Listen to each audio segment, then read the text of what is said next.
beyond the surface, the ambiguity of artistic merit. I have always harbored a certain discomfort with the phrase, "Everyone is unique, and every work is good."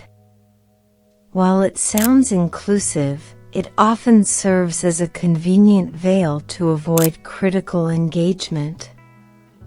To me, it feels like a subtle form of rejection, a way to terminate a conversation before it even begins.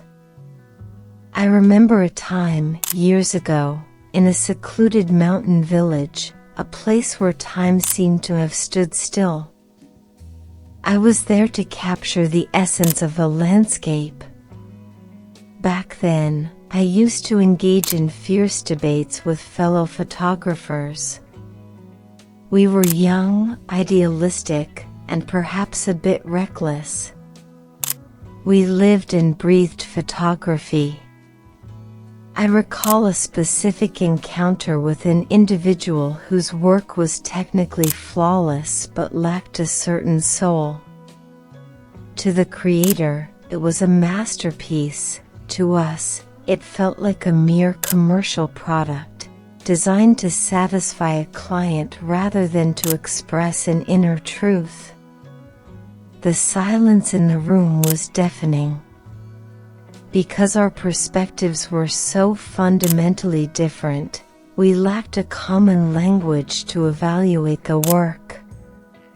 This leads to a crucial realization: the boundary between exceptional and mediocre is not fixed. It shifts depending on where you stand. A commercial photographer's failure is simply a lost contract, while an artist's failure is a loss of self-expression. In this modern era, the lines between professional and amateur, between art and commerce, have become increasingly blurred. In a world without clear boundaries, a lawless zone of sorts, we must ask ourselves, whose standards are we following?